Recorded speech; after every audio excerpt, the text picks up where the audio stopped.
Hello dear students, good morning all of you. ચાલો last લેક્ચરમાં આપણે અહીં લગી વાત કરેલી હતી સ્નેલનો નિયમ. વક્રીભવન કોને કહેવાય? વક્રીભવનાંક, સ્નેલનો નિયમ, એના નિયમો. આગળ હવે વાત કરીશું. આગળ આપણે વાત કરીએ તો નિરપેક્ષ વક્રીભવનાંક જોયો. હવે સાપેક્ષ વક્રીભવનાંક કેવો? સાપેક્ષ. n is equal to c by v. એ શૂન્યાવકાશની સાપેક્ષ છે કહેવાય તો સાપેક્ષ જ, પણ શૂન્યાવકાશની સાપેક્ષ છે. બરોબર ને? ચાલો જોવો. કોઈ પણ કિરણ પાતળામાંથી ઘટમાં જાય તો લંબ તરફ, ઘટમાંથી પાતળામાં જાય તો લંબથી દૂર. એવું જરૂરી છે ભાઈ દર વખતે એવું થાય? હાલો કેવું જોઈ. એક માધ્યમમાંથી બીજા માધ્યમમાં જાય એટલે વિચલન અનુભવે, એવું જરૂરી જ છે? તો કે હા કે ના? બોલો, કોણ કહેશે? એવું જરૂરી છે, ઓલવેઝ નેસેસરી કન્ડિશન છે. એક માધ્યમમાંથી બીજા માધ્યમમાં જાય ત્યારે વિચલન. ઓકે હાલો, બે સમાન માધ્યમ હોય તો વિચલન નહીં અનુભવ. બીજું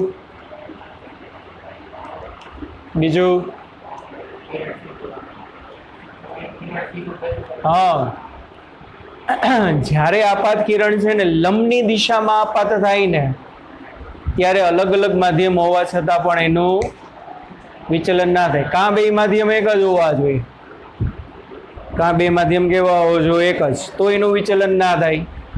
કાં તો જ્યારે કોઈ પણ આપાત કિરણ છે શૂન્ય વિચલનની શરત, શૂન્ય વક્રીભવનની શરત શું? માની લ્યો આ કોઈ એક ઘટ માધ્યમ છે, આ સપાટીને દોરેલો લંબ, તો શું થશે? માની લ્યો કોઈ કિરણ લંબની દિશામાં આપાત થયું. કેવી રીતે આપાત થયું કહેવાય? It means angle of incident કેવો કહેવાય? 0. તો જ્યારે કોઈ પણ કિરણમાં લંબની દિશામાં આપાત થશે ને ત્યારે એ માધ્યમમાંથી સીધું બારે જાય તો એંગલ ઓફ રિફ્રેક્શન એ કેવો હશે? તો કે 0 હશે. આ કેસમાં શું થાય? વક્રીભવન 0 હશે. વક્રીભવન કેવું થાય? 0. જેવી રીતે આપણે પરાવર્તન માટે આવતું ને, કોઈ અરીસો હોય, અરીસા માટે અરીસાને દોરેલો લંબ, તો જો કોઈ કિરણ લંબની દિશામાં આપાત થાય તો એંગલ ઓફ ઇન્સિડન્ટ 0. તો એ જ માર્ગે શું થાય? પાછું રિટર્ન થાય કે નહીં? એંગલ ઓફ રિફ્લેક્શન કેવું હશે? 0. તો શૂન્ય વક્રીભવનની શરત શું? કાં બે માધ્યમ એક જ હોવા જોઈએ, અથવા તો કોઈ પણ કિરણ એમાં બોલી શકું ને માધ્યમ ઉપર લંબરૂપે આપાત થયું. બોલાય ને? કિરણ કેવી રીતે આપાત થયું કહેવાય? માધ્યમ ઉપર લંબરૂપે, અથવા તો કિરણ લંબની દિશામાં આપાત થયું, તો એનું વિચલન થાય નહીં. એકા બીજું એક કહેતા બોલાઈ કીધું વિચલનનું સૂત્ર શું થાય? પૂછાય છે આપણને. વિચલનનું સૂત્ર આવડવું જોઈએ ભાઈ.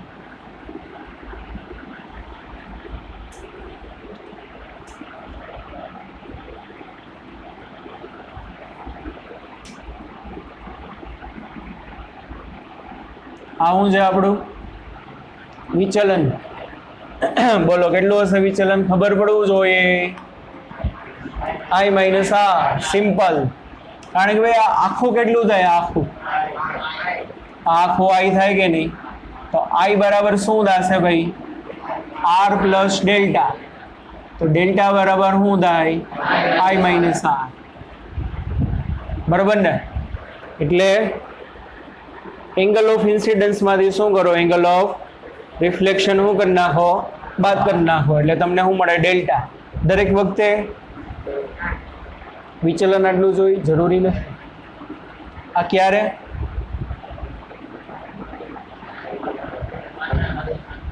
Rare to dense. પણ ભાઈ જ્યારે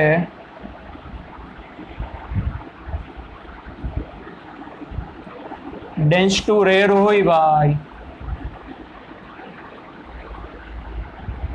આ શું થાય આપણે? આ ડેલ્ટા થાય. આખો શું થશે? આર થશે. આ શું છે ભાઈ? આઈ છે. તો આમાં શું થશે? Delta is equal to r minus આઈ.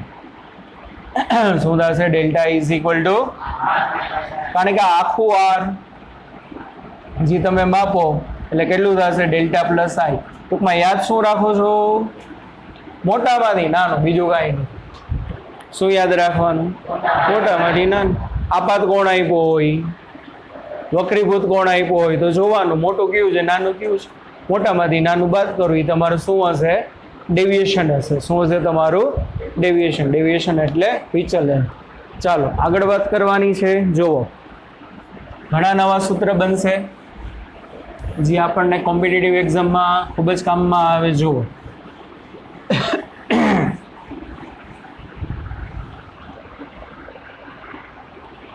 ક્યાં લગી આવતું? ચાલો જો શેની વાત કરીએ આપણે? સાપેક્ષ વક્રીભાવના.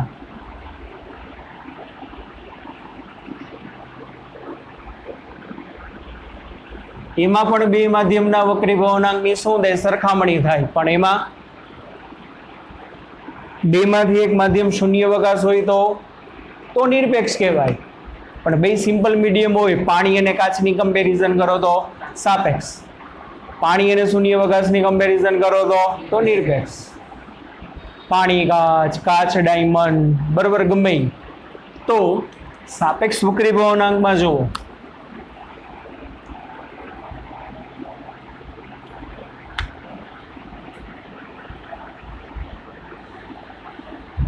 આ કોઈ એક માધ્યમ છે, માધ્યમને દોરેલો લંબ, અહીંયા કિરણમાં આપાત થયું. આ આપાત કોણ? અહીંથી કિરણ આમ વક્રીભવન પામે છે. આ વક્રીભૂત કોણ આમ સીધે સીધું જવું જોઈએ. હવે જુઓ ભાઈ, આ μ1, આ μ2. માની લો μ1 માધ્યમમાં કિરણનો વેગ છે v1. કેટલો વેગ છે એનો? v1. એટલે μ2 માધ્યમમાં એ કિરણનો વેગ કેટલો છે? v2. બરાબર. v2 માધ્યમમાં μ2 માધ્યમમાં એ કિરણનો વેગ કેટલો છે? તો કે v2. એટલે માધ્યમ એકમાં વેગ v1, બીજા માધ્યમમાં આવ્યો એટલે વેગ બદલાઈ ગયો. કેટલો? તો કે v2. તો ચાલો આપણે એમ કહી શકીશું માધ્યમ એકનો નિરપેક્ષ વક્રીભવનાંક. બોલો, માધ્યમ એકનો નિરપેક્ષ વક્રીભવનાંક શું થશે? n1 બરાબર કોના બરાબર? n1 બરાબર c ના છેદમાં v1 થાય કે નહીં? એવી જ રીતે કાં n1 કાં μ1 લખાય. માધ્યમ બેનો નિરપેક્ષ વક્રીભવનાંક. બોલો શું થશે? n2 બરાબર c/v2 આવું લખાશે.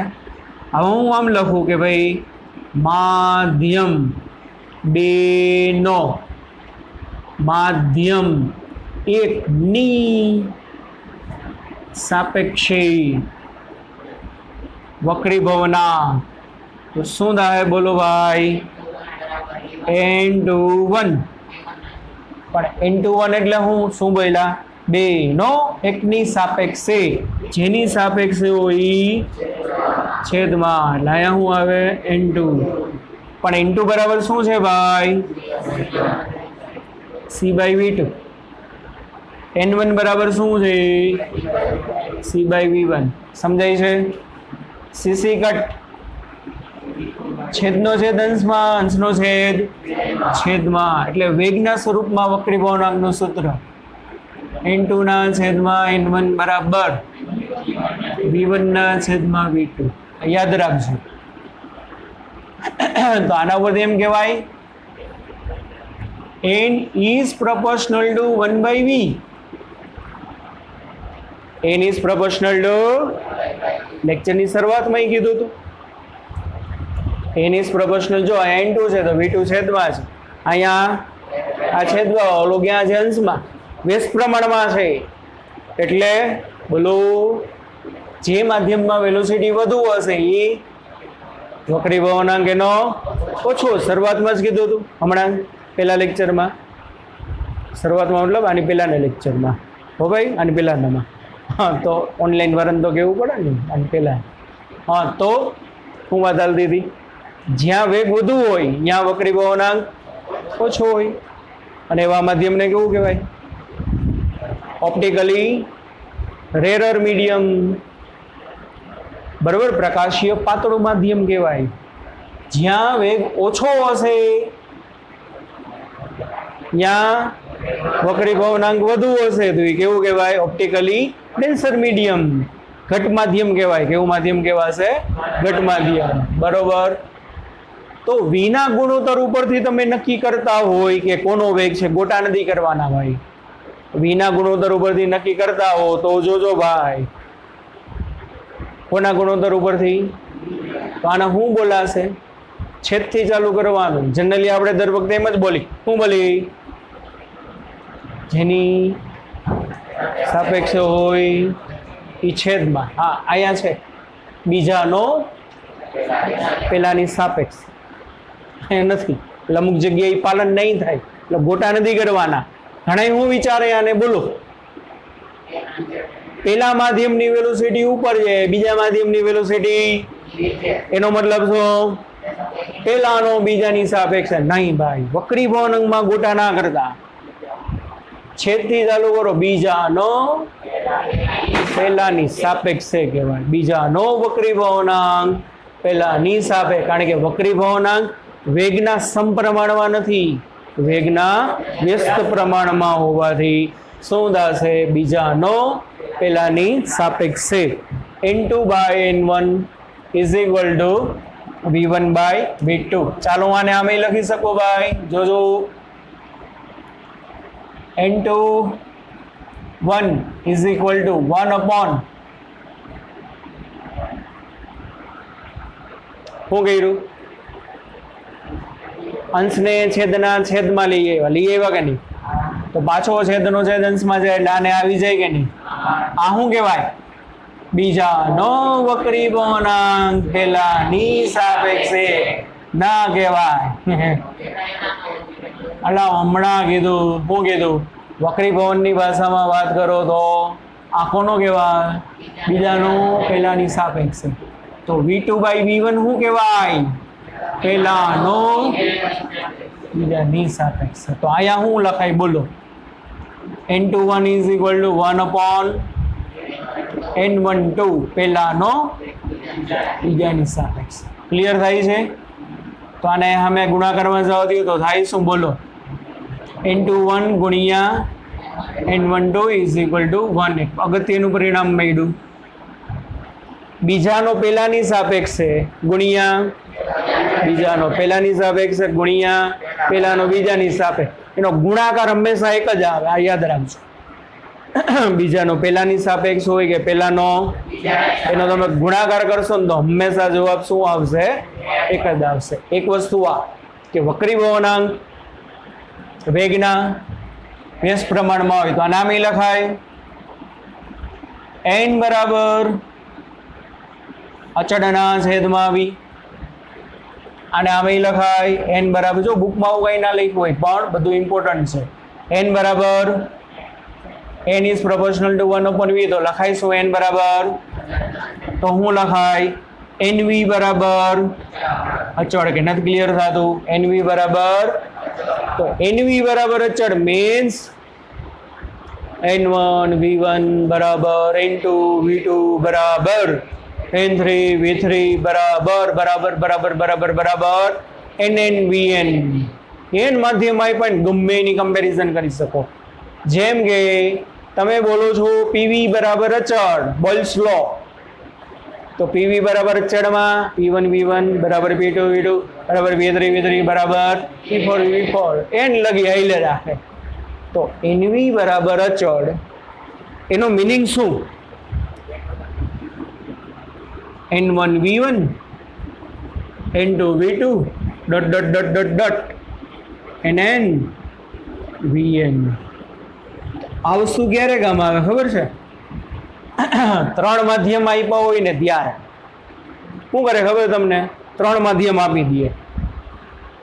પહેલા માધ્યમનો n આપે, પહેલા માધ્યમની વેલોસિટી આપે, પછી ત્રીજા માધ્યમનો n આપે અને એમ કે ત્રીજા માધ્યમની વેલોસિટી કેટલી? આપણે એમ તમે તો એવું જ કીધું N1 V1 બરાબર N2 V2. તમે બીજું ક્યાં કાંઈ સમજાય? અહીં તો અમને ત્રણ આપ્યા છે. પણ જોવો ભાઈ, N1 V1 બરાબર N2 V2 બરાબર N3 V3 બરાબર બરાબર બરાબર બરાબર. તો ડાયરેક્ટ તમે પહેલાની ને ત્રીજાની પણ કમ્પેરિઝન થઈ શકાય. એવું જરૂરી નથી કે N1 V1 બરાબર આમાંથી શું થાય? N1 V1 બરાબર ડાયરેક્ટલી શું થાય? N3 V3 પણ થાય. ક્લિયર થાય છે ભાઈ બધાને? જુઓ,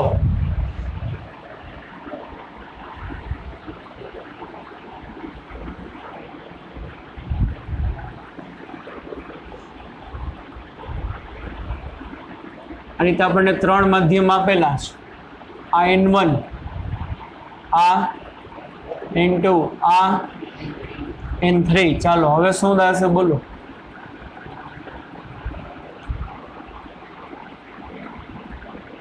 આ શું કહેવાય? θ1 કહી દો ને ભાઈ. હવે ગોટે ચડશો. ત્રણ માધ્યમ આવ્યું ને તો IR સિમ્બોલ ના આપતા, મનમાં સમજજો. θ1 એટલે હું આપાત કોણ, મનમાં સમજવાનું. પછી શું થાય? અને આમાં શું છે ખબર છે? N1 less than N2 less than N3 આવું છે. સૌથી મોટું આ છે. ચાલો તો હવે શું થયું? N1 માંથી N2 માં ગયું, મતલબ પાતળામાંથી ઘટમાં આવ્યું. તો લંબ તરફ અહીંયા કન્ટિન્યુ હોત તો આમ સીધે સીધું જાત, પણ અહીંયા લંબ તરફ આવશે કે નહીં?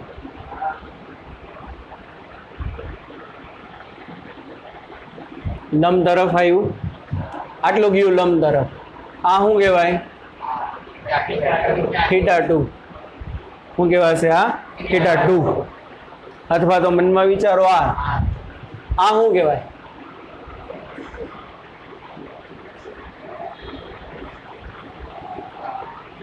આર બિંદુ શું કહેવાય ભાઈ? બીજા ત્રીજાને છૂટી પાડતી સપાટી. બીજા ત્રીજાને ક્યુ પહેલા બીજાને કહેવાય. આર શું કહેવાય? બીજા ત્રીજાને. આ શું કહેવાય? સપાટીએ દોરેલો લંબ. તો આ શું કહેવાશે? બીજી ત્રીજી સપાટી માટે. કોના માટે? સપાટી એટલે કે સોરી માધ્યમ માટે. બીજા ત્રીજા માધ્યમ માટે શું કહેવાય? આપાત કોણ કહેવાય? હવે જો અહીં કીધું હોત, અહીં આર કીધું તો પાછું અહીંયા શું લે? ગોટા થાત ને. એટલે શું થાય? કોઈ કહેશો? હે θ1 ના થાય, θ2 થાય. પેલા બીજા માધ્યમનો વક્રીભૂત કોણ બીજા ત્રીજા માટે આપાત કોણ બને. દેખાય છે ને બધાને? આ જો Z નો શું? પેલા બીજાનો વક્રીભૂત કોણ બીજા ત્રીજાનો આપાત કોણ થાય. એટલે આ શું થાય? θ2. ક્લિયર થાય છે? અને N2 માંથી N3 માં, મતલબ હજી ડેન્સરમાં ગયું, હજી ડેન્સરમાં ગયું. કેવા? આ બેની કમ્પેરિઝન કરો તો આ પાતળું કહેવાય ને આ ઘટ. આ ના હોત તો આમ. આ શું થાય તમારું? θ3. ક્લિયર થાય છે ભાઈ? θ3 શું કહેવાય? બીજા ત્રીજા માટે. કોના માટે? બીજા ત્રીજા માટે. શું કહેવાશે? વક્રીભૂત કોણ કહેવાય. શું કહેવાય? વક્રીભૂત કોણ. ચાલો હવે પહેલા માધ્યમમાં વેલોસિટી v1, બીજા માધ્યમમાં વેલોસિટી v2, ત્રીજા માધ્યમમાં વેલોસિટી V3 થઈ ગઈ કમ્પેરિઝન. શું થાય બોલો? NV બરાબર અચળ, તો NV બરાબર અચળ એટલે શું કરાય? N1 V1 બરાબર N2 V2 બરાબર N3 V3. તો હવે તમારે આની કમ્પેરિઝન કરવી તો ડાયરેક્ટ કમ્પેરિઝન થાય કે નહીં? તો કે હા, આપી દે આવી આકૃતિ. તમને એમ થાય કે યાર મારે આ બધું ગોતવું પડશે, કાંઈ ગોતવું ના પડે, વેલોસિટી ઉપરથી તમે ડાયરેક્ટલી ગોતી શકો. એક વસ્તુ આ. ચાલો બીજું,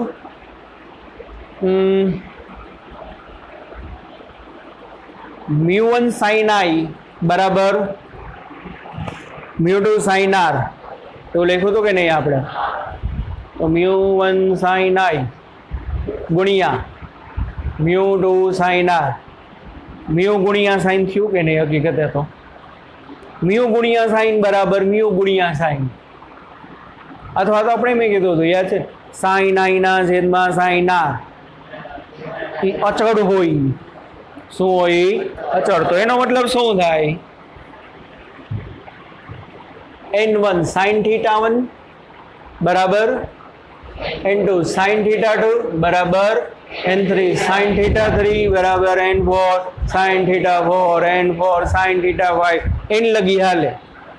એમ ખબર ન પડે તો 2 મિનિટ ક્યુ બિંદુ પાસે સ્નેલનો નિયમ લગાડો. હાલો હવે આવો, દેખાય? ક્યુ બિંદુ પાસે સ્નેલનો નિયમ અપ્લાય કરો. સ્નેલ્સ લો એટ પોઈન્ટ ક્યુ શું થાય? N1 ગુણ્યાનું સાઇન બરાબર N2 ગુણ્યાનું સાઇન. સિમ્પલ. આ ક્લિયર ભાઈ? સ્નેલ્સ લો એટ પોઈન્ટ આર. હાલો આર બિંદુએ સ્નેલનો નિયમ લગાડો. તો આર ક્યાં કહેવાય? આર બીજા ત્રીજામાં કહેવાય. એટલે N2 sine theta 2 is equal two N3 sine theta 3. Comparison કરો ભાઈની. N1 સાઇન થીટા 1 બરાબર આના બરાબર પાછું આ, અને શું લખાય? N1 આ એક આ બે. તો from 1 and 2 N1 sine theta 1 બરાબર N2 સાઇન થીટા 2. પણ આ સૂત્ર કે N2 સાઇન થીટા 2 બરાબર તો શું છે? N3 sine theta 3. સમજાણું? તો આને આમ લખાય ને, હું લખાય N સાઇન થીટા બરાબર ચોડ. એટલે ગમે તે માધ્યમની તમને કમ્પેરિઝન કરવાની કે આના ઉપરથી તમે કમ્પેરિઝન કરી શકો. 3 માધ્યમ માટે. કોના માટે? 3 માધ્યમ માટે. સમજાઈ જાય ભાઈ બધાને? આમાં કઈ ક્યાં લગી આવે છે? અહીં લગી છે. હાલો હવે જુઓ ભાઈ,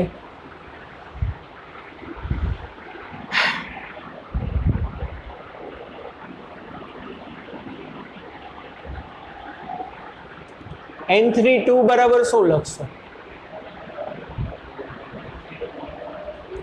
N32 એટલે શું? ત્રીજાનો વક્રી ભવનાંક. ત્રીજાનો બીજાની સાપેક્ષે. એટલે આમ લખાય ને, N3 ના છેદમાં N2. પણ N અને V ને બેને ભળતું નથી, બે વ્યસ્ત પ્રમાણમાં લે. તો અહીંયા 3 છે તો અહીંયા 2 છે તો અહીંયા આવે કે નહીં? હાલો આને આમ લખાય.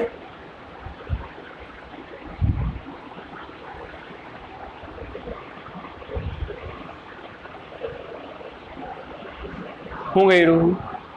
V1 વડે ગુણ્યું, V1 વડે ભાગ્યું. જે ભાગ્યું એ આને દઈ દીધું, ગુણ્યું એ આને દઈ દીધું. તો આ શું છે ભાઈ? N32 બરાબર આ શું કહેવાય? ત્રીજાનો એને ગુણ્યા આ શું કહેવાય? પહેલાનો બીજાની સાથે. તો 3 માધ્યમની કમ્પેરિઝન કરી ભાઈ. ત્રીજા માધ્યમનો વક્રી વહનાંક બીજાની સાપેક્ષે, ત્રીજાનો બીજાની સાપેક્ષે કેટલો છે ભાઈ? ત્રીજાનો પહેલાની સાપેક્ષે ગુણ્યા પહેલાનો બીજાની સાપેક્ષે. બરોબર? આવું ગમે તે તમને આડો ઉડો આપશે, પણ તમને તમારી રીતે શું કરવું પડે? એડજસ્ટ કરીને જોવું પડે, આવડવું જોઈએ. જ્યાં જરૂર પડે અહીંયા શું કરવાના? ગુણાકાર ભાગાકાર તમારી રીતે કરી નાખવાના. જેવી રીતે આ તો બધાને મોઢે યાદ રહી જાય. પહેલાનો બીજાની સાપેક્ષે ગુણ્યા બીજાનો, એ તો હંમેશા 1 જ હોય. ત્રીજાનો બીજાની સાપેક્ષે ગુણ્યા બીજાનો ત્રીજાની સાપેક્ષે, એ 1 જ હોય. ના સમજાણું? n3 2 ગુણ્યા n2 3. કમ્પેરિઝન તો બેની જ કરી ને. n3 2 ગુણ્યા n2 3, તો એ કેટલું થાય? 1 જ થવાનું છે. ક્લિયર? એટલે આ વસ્તુ એક યાદ રાખીએ છીએ. ચાલો બીજું અહીંયા હમણાં છે નહીં, લા રફ કરી અને પછી પાછું લખીએ. ચોઈસ થઈ ગઈ? જવા. હાલો અહીં લગીને રેડી હોય બધાને. ચાલો આગળ જ એક નવી ફોર્મ્યુલા આવે છે, જે આપણા માટે ખૂબ જ ઉપયોગી છે. એ પણ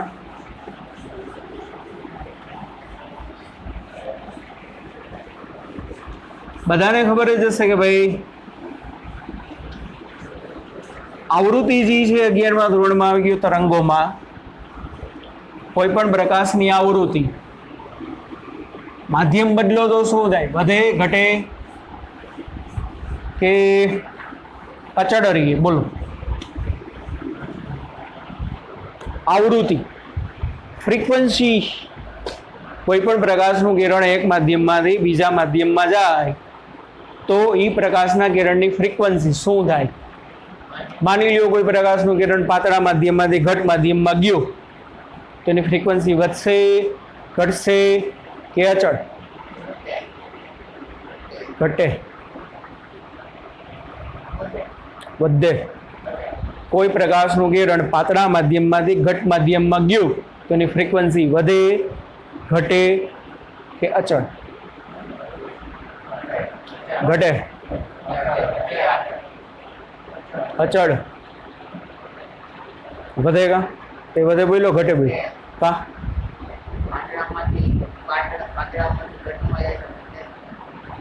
કા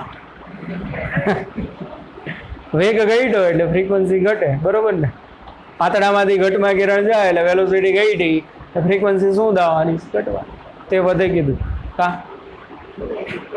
ભૂલાઈ? તે અચળ કીધું હતું. 2 માંથી એક. 2 અજાણી અચળ કીધું હતું. હમણાં ચાક ગતિનો ક્વેશ્ચન તે મૂક્યો હતો કે તે મને આમાં ખબર નથી, તે મૂક્યો હતો. સમજાઈ ગયું? એ મોકલી લો. બોલ. અચળ કીધું હતું. કા હે? મેં ક્યારે કીધું? આવૃત્તિ છે ને બાળકો, માધ્યમ બદલાય ને તો બદલે નહીં, અચળ રહીએ. પ્રકાશનું કિરણ પાતળામાંથી ઘટમાં જાય કે ઘટમાંથી પાતળામાં જાય, frequency will be same always. Why? Because frequency is a property of the source. આવી ગયો 11માં કે આવૃત્તિ છે ને ઉદ્ગમનો ગુણધર્મ છે. આવૃત્તિ કેનો ગુણધર્મ છે? ઉદ્ગમનો. માધ્યમ બદલવાથી બદલે નહીં. આવૃત્તિની જો બેઝિક ડેફિનેશન ખબર હોય ને તો કોઈથી જવાબ ના ભૂલાય. What is frequency of the wave? What is frequency of the wave? તરંગની આવૃત્તિ એટલે શું? એવું બધાને આવડે. What is frequency of the wave? ખાલી ફ્રીક્વન્સી તો ખબર છે ને? બોલો, ખાલી ફ્રીક્વન્સી એટલે શું?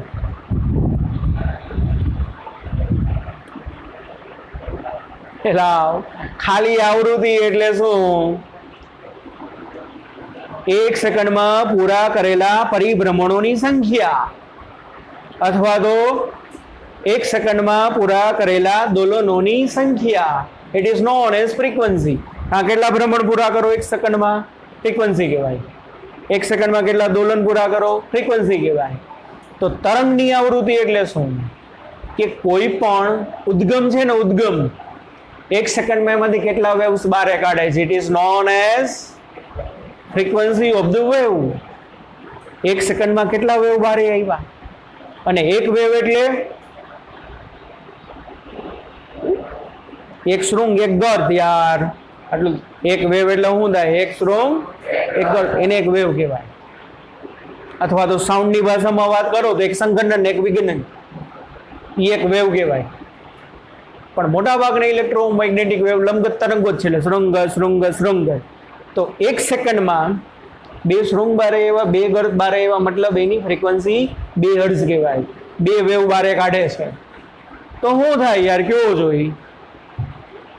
ઉદ્ગમ બદલાય તો સોરી માધ્યમ બદલાય તો આની અંદર માધ્યમમાં દાખલ થતા તરંગોની સંખ્યા ના બદલાય. કે નથી સમજાતું? બલ્બ હોય, બલ્બ હું અહીંયા હવામાં રાખું કે બલ્બને એકદમ આમ લેમિનેટેડ કરીને પાણીના માધ્યમમાં લઈ જાવ, વોટરપ્રૂફ કરી નાખો, તો શું દાવાનું છે? 50 વોટનો બલ્બ છે ને હવામાં રાખો કે પાણીમાં રાખો, એ તો દર સેકન્ડે જેટલા વેવ બારે કાઢવાના જ છે, 50 જૂલ પર સેકન્ડ. અને વેવ એટલે એનર્જી, બધું એક જ છે, બધું એક જ છે. વેવ એટલે માધ્યમમાં વિક્ષોભની ગતિ. વેવ વેવ વેવ તરંગ ઉર્જા જ છે. તો 50 વોટનો બલ્બ છે તો દર સેકન્ડે કેટલી એનર્જી ઉત્સર્જિત કરે? 50 વોટ. હવામાં રાખો કે પાણીમાં રાખો, કાંઈ ફેર નથી પડવાનું, સમજો. તો ફ્રીક્વન્સી ઉદ્ગમનો ગુણધર્મ છે. માધ્યમ બદલવાથી ફ્રીક્વન્સી બદલાય નહીં, પણ તરંગ લંબાઈ બદલાય. તરંગ લંબાઈ નાની મોટી થાય. ફ્રીક્વન્સી જે છે શું થવાની છે? નાની મોટી થવાની. ફ્રીક્વન્સીમાં શું ચેન્જ થાય? સોરી, વેવલેન્થમાં શું ચેન્જ થાય? પાતળામાંથી ઘટમાં કોઈ કિરણ જાય તો તરંગ લંબાઈ વધે કે ઘટે? પાતળામાંથી ઘટમાં જાય તો તરંગ લંબાઈ વધે કે ઘટે? બોલો, ઘટે. બરાબર ને? ચાલો, શું સૂત્ર છે ભાઈ?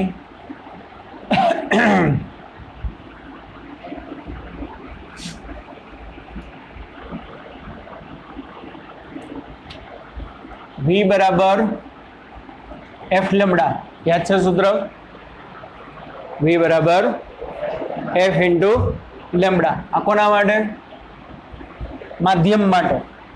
શૂન્યાવકાશમાં કોઈ કિરણ ગતિ કરતું હોય તો શું હતું? C બરાબર, આપણે એમ કહેતા ને, F બરાબર C ના છેદમાં લેમ્બડા. 1000 વાર બોલ્યા છો. F બરાબર C ના છેદમાં લેમ્બડા. પણ આ કેમાં? સ્પેસમાં. મીડિયમમાં શું થાય? મીડિયમમાં બોલો, F બરાબર શું થાય? V by lambda. એટલે કે V બરાબર શું થયું? જી લખ્યું છે, શું થયું? F lambda. હવે શું થાય બાળકો? જો frequency does not change, depends on source બદલો તો બદલી જાય. 50 વોટની બદલે 100 વોટનો બલ્બ મૂકો તો બદલી જાય, પણ માધ્યમ બદલવાથી બદલે નહીં. Depend on source, not medium. માધ્યમ ઉપર આધાર રાખતી નથી.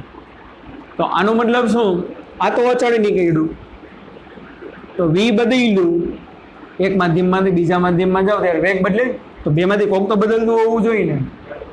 આ કે હું અચળ, આ કે હું અચળ, તો V કે હું અચળ ભાઈ, કોક તો યાર મારા ભેગું રહ્યો. તો આનો મતલબ શું થશે? V ચાલે છે લેમ્બડા. V ચાલે છે શું થશે? લેમ્બડા. તો પાતળામાંથી ઘટમાં જાઓ તો V ઘટે તો લેમ્બડા ઘટે, તરંગ લંબાઈ ઘટી જાય. ઘટમાંથી પાતળામાં આવો તો V વધે તો લેમ્બડા શું થવાનું છે? વધવાનું છે. હમણાં જ આપણે સૂત્ર કીધું હતું ભાઈ, n2 ના છેદમાં n1 બરાબર ભાઈ હા V1 ના છેદમાં V2, ઉલટા સુલટું. તો V1 બરાબર શું ધ્યાન આવડતી? V1 બરાબર F લેમ્બડા 1, V2 બરાબર F લેમ્બડા 2. તો F લેમ્બડા 1 ના છેદમાં F લેમ્બડા 2 એટલે લેમ્બડા 1 ના છેદમાં, તો માધ્યમ 2 નો વક્રી વળાંક માધ્યમ 1 ની સાપેક્ષે λ1 λ2 તરંગ લંબાઈના સ્વરૂપમાં ભાઈ ગમે એ પૂછે એક્ઝામમાં કયા સ્વરૂપમાં તરંગ લંબાઈના સ્વરૂપમાં આના પર એમ કહેવાય શું કહેવાય n is proportional to 1/λ કે ભાઈ વક્રી ભવનાંક છે તરંગ લંબાઈના વ્યસ્ત પ્રમાણમાં છે ધેટ્સ વાય n લેમ્બડા બરાબર અચળ એટલે n1 λ1 બરાબર n2 λ2 બરાબર n3 λ3 પહેલા માધ્યમનો વક્રી ભવનાંક આપે ત્રીજા માધ્યમનો વક્રી ભવનાંક આપે પહેલા માધ્યમની તરંગ લંબાઈ આપે અને એમ કહે કે ભાઈ ત્રીજા માધ્યમમાં એની તરંગ લંબાઈ કેટલી હશે મળી જાય ને n1 λ1 બરાબર n3 λ3 એટલે વક્રી ભવનાંક ઉપરથી પણ તમે શું ગોતી શકો તરંગ લંબાઈ ગોતી શકો ડન પ્રશ્ન હકીકતે કહેવાય 11મા ધોરણનો પણ કન્સેપ્ટ એનો કેમાં આવે છે 12મામાં આટલું ક્લિયર આ સમજાણું હજી કંઈક કહેવાનું તો ચાલો હા આપણા પાસે 7 કલર્સ છે જાની વાલી પીનારા તો કોનો વક્રી ભવનાંક વધુ હોય માની લ્યો આ 7 કલર છે 7 કલર બહુ મસ્ત ક્વેશ્ચન બને હવામાંથી પાણીમાં દાખલ થયા તો 7 કલરનું વિચલન સરખું થશે કે અલગ અલગ જાની વાલી પીનારા હવામાંથી ગતિ કરતા કેમાં ગયા પાણીમાં દાખલ થયા તો 7 નું વિચલન સરખું થાય કે અલગ અલગ વક્રી ભવન બધાનું અલગ અલગ થશે ચાલો કોનું વક્રી ભવન વધુ થયું હશે કોનું વક્રી ભવન ઓછું થયું હશે 1/1 કયો ભાઈ કોણ જાંબલીનું શું વક્રી ભવન સૌથી ઓછું જાંબલીનું ને સૌથી વધુ રાતાનું બોલે જાંબલીનું સૌથી લખીએ તો મજા આવે જાંબલી સૌથી ઓછું વોટ્સઅપમાં વાત કરતા હોય ને એટલે આમ લખાઈ દે રાતો રાતાનું સૌથી વધુ ચાલો એ ભાઈ એમ કે શું n વક્રી ભવન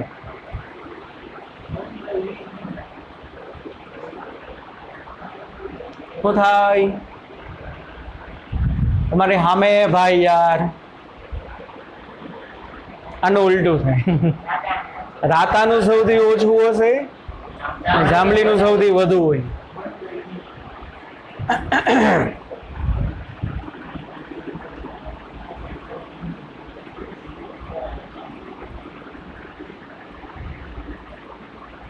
વિબ્ગ્યોર ઇંગ્લિશમાં બોલે તો શું બોલાય વિબ્ગ્યોર વાયોલેટ ને એવું બધું બોલાય આપણે ઇંગ્લિશ આવડે નહીં જાંબલીથી રાતા તરફ જાઉં ને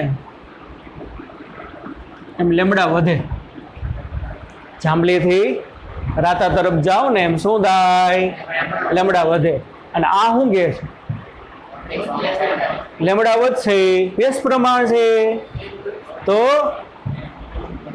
n ઘટે એટલે આ ડાયરેક્શનમાં n ઘટશે એટલે આનું n સૌથી વધુ આનું n સૌથી ઓછું કારણ કે જાંબલીની લેમડા સૌથી ઓછી રાતાની લેમડા સૌથી વધુ રાતો એટલે લાલ મને ખબર જ ના પડે ખબર નથી પડતી શું થાય વધે ઘટે સર ક્રમ ઉલટાઈ ગયો તો માર્ગ ગયો ખોટો મફતમાં કાંઈ વાંધો નહીં યાર એમ તો વાંધો ના હોય રાતો એટલે લાલની તરંગ લંબાઈ સૌથી વધુ છે લાંબા તરંગો હોય લાંબા હોય ટ્રાફિક સિગ્નલ કેવા હોય હવે કોઈ દી નહીં ભૂલાય લાલ હોય ગ્રીન હોય બધા હોય પણ જ્યારે તમને સ્ટોપ કરવાનું હોય ત્યારે લાલ કલરની લાઈટ થાય ઝૂમ કાં ભાઈ સૌથી એની તરંગ લંબાઈ વધુ છે અને સૌથી તરંગ લંબાઈ વધુ છે ને તો તમે દૂરથી તમને દેખાય કાં જેની લંબાઈ વધુ હોય એ વધુ અંતર કાપી શકે જે તરંગોની લંબાઈ વધુ હોય વધુ અંતર કાપી શકે તો ટ્રાફિક સિગ્નલની સ્ટોપ કરવા માટેની લાઈટ લાલ છે એનું કારણ શું ભાઈ દૂરથી વ્યક્તિ પણ જોઈ શકે ભાઈ આગળ સિગ્નલ બંધ છે, ગાડી ધીમી પાડી દો, અહીંયા ને અહીંયા ઊભી ના રખાય, ઊભી રાખી અહીંયા જઈને ભાઈ અહીંયા જઈને બ્રેક ના મારે એટલે પહેલેથી ધીમે ધીમે ધીમે ધીમે ધીમે સ્પીડને ઘટાડી દે. કારણ કે એની વેવલેન્થ વધુ છે એટલે વધુ ડિસ્ટન્સ ટ્રાવેલ કરી શકે. સમજાય છે કે નહીં? એટલે રાતાની સૌથી વધુ હશે શું તરંગ લંબાઈ, એટલે આ ક્રમમાં હું થાય વધશે. અને જેની તરંગ લંબાઈ સૌથી વધુ હોય એનું વક્રીભવનાંક ઓછું થાય કે નહીં. એટલે એ ટ્રાફિક સિગ્નલમાંથી જે વેવ્સ આવતા હશે ને બને ત્યાં સુધી સીધી લીટીમાં ગતિ કરે, ઝૂમ આમ બેન્ડ નહીં મળે, વક્રીભવન કેવું અનુભવશે ઓછું. એટલા માટે ક્લિયર હવે સમજાઈ ગયું. એટલે ભૂલાવવું ના છે. સૌથી વધુ કોની તો કે રાતાની, એટલા માટે એનો સૌથી કેવો હશે ઓછો હશે. અને જેનું વક્રીભવન સૌથી ઓછું હોય એનો વિચલન કોણ, જેનો વક્રીભવન સૌથી ઓછું હોય એનું વિચલન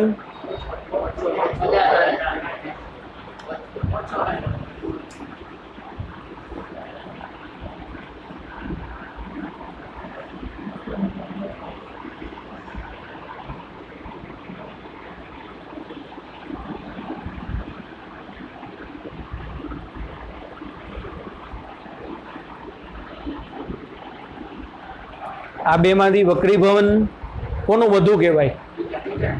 આનું વક્રીભવન કાં વાંકો વધુ, સોરી બેન્ડ વધુ વળ્યું છે. આનું વક્રીભવન ઓછું કહેવાય, આનું વક્રીભવન વધુ કહેવાય. આ હું હતો આઈ, આ હું હતો આર, આ હું હતો આઈ. માની લો બે માં આઈ રખો છે. આ હું હતો આર, જાની વાલી પિંડારા, બધા સરખા એંગલે જ આપાત્યા, zoom zoom zoom zoom zoom. બરોબર ને? ચાલો તો હવે શું થશે બોલો? ડેલ્ટા બરાબર આઈ માઇનસ આર. ડેલ્ટા બરાબર તો શું થાય? બધા માટે આઈ સરખો. આમાં આર વધુ છે અને આમાં આર વધુ છે, તો આર વધુ હોય ને તો ડેલ્ટા કેવું આવે? ઓછો. અને આમાં આર ઓછો છે તો આર ઓછો છે તો આર ઓછો છે તો ડેલ્ટા વધુ. તો આનો મતલબ શું? જેનું વક્રીભવન વધુ હોય ને એનું વિચલન કેવું આવે? વધુ આવે. વક્રીભવન આનું વધુ કહેવાય ને, વધુ આંકું વળ્યું, વધુ બેન્ડ વળ્યું, એટલે એનો ડેલ્ટા કેવું આવે? વધુ આવશે. ક્લિયર થયું ભાઈ બધાને? ચાલો આગળ. લગભગ તો બધું આવી જ ગયું.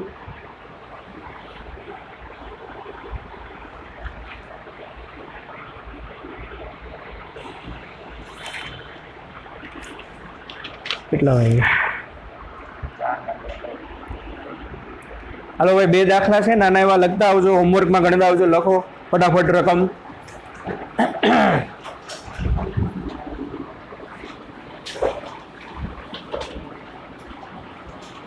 વી વોટર 2.25 ગુણ્યા 10⁸ metre per second.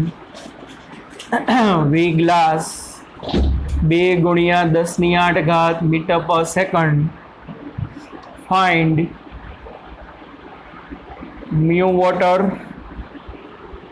Mu glass and mu GW. 3 વસ્તુ. બીજો દાખલો, lambda air 4800 angstrom. refractive index of diamond 2.4. find the wavelength in diamond, lambda diamond.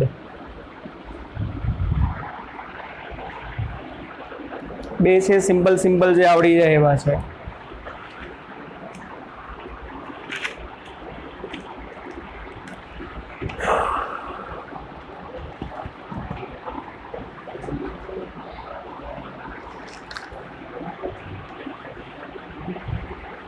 ત્રીજો લખી લ્યો ને.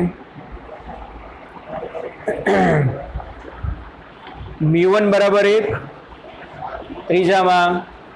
ત્રીજામાં મ્યુ1 બરાબર 1, મ્યુ2 બરાબર √3, મ્યુ1 બરાબર 1, મ્યુ2 બરાબર √3. Angle of incidence 60 degree. Angle of incident 60 degree. Find the angle of deviation. Find the